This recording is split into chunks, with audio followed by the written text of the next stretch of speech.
שמי יהודית, אני בוגרת שביל ישראל. הלכתי בשביל עם קבוצת החברים שלי במשך 4 שנים, מהצפון, ממטולה, תל דן ועד אילת, באופן רצוף בתקופה של 4 שנים, וסיימנו את ההליכה כולה. ההתארגנות ליציאה לשביל הייתה מאוד ספונטנית. התארגנו קבוצה של חברים ללכת כי גרתי בצפון וכאילו נראה קרוב לבית, פשוט רק לצאת ולדרך, ובמשך הזמן נשבנו בקסם של השביל, וכל מקטע גרם לנו לרצות ללכת המקטע הבא. וככה, בהתחלה זה התחיל באיזושהי יוזמה מקומית, ובסוף זה נהפך לממש משהו מקצועי. מישהו מהקבוצה לקח על עצמו את כל הנושא של ההתארגנות וכל הבנייה של הלוגיסטיקה, שזה דבר לא פשוט למסלול כזה ארוך, שהולכים בו באזורים שונים של הארץ ויש צרכים שונים. ככה הלכנו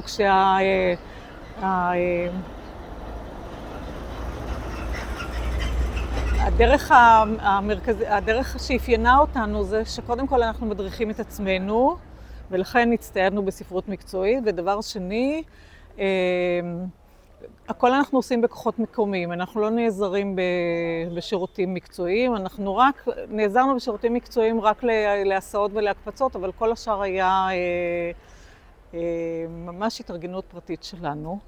ובכל שביל היה לנו מישהו שנקרא פייטן הקטע, שגם סיפר לנו על המסלול שבו אנחנו הולכים, וגם הביא משהו משלו, משהו שהוא כתב על עצמו, שרצה לספר, רצה לשתף, וככה לכל אורך הדרך גם נחשפנו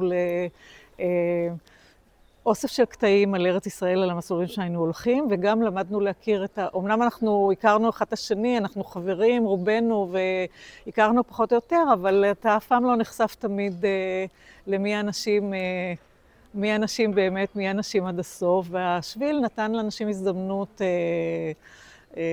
להביא משהו משל עצמם, משהו אישי, שירים, דברים שקשורים במאורעות שקראו להם.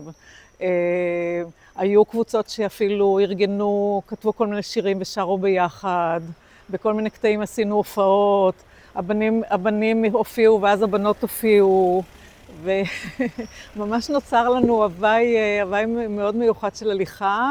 כמובן שבסוף כל שנה עשינו מסיבת סיום לשנה הזאת, עם תכנון לשנה הבאה, וזה פשוט היה מקסים. כמו שאמרתי, הלכנו במשך 4 שנים. בשנה הראשונה היינו הולכים בימי שישי, כי בתקופה שהתחלנו ללכת כולנו עוד עבדנו, ויום שישי היה היום הפנוי שיכולנו ללכת. בהתחלה, בשנים הראשונות, הלכנו כל פעם קטע אחד ביום שישי,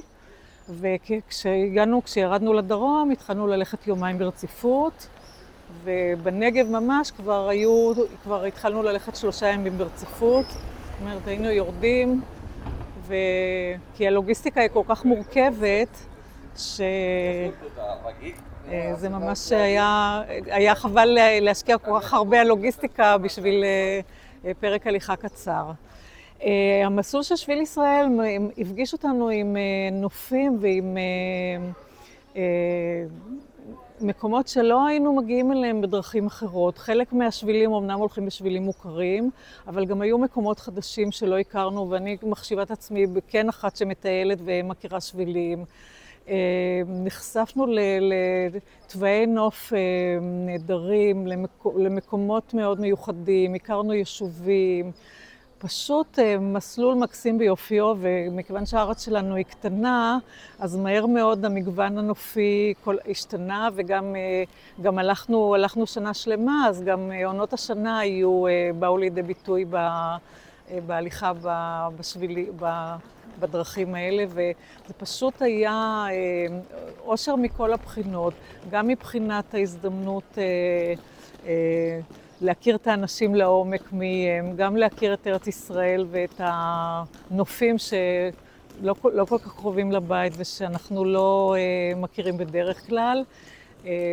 וגם מבחינת מה קורה לנוף בעונות שנה שונות כשהולכים. זאת הייתה חוויה מאוד מיוחדת. אחרי 4 שנים סיימנו את ההליכה, אבל לא סיימנו ללכת.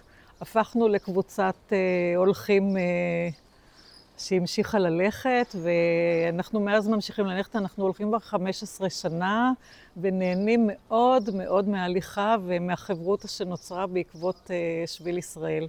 אני ממליצה לכולם.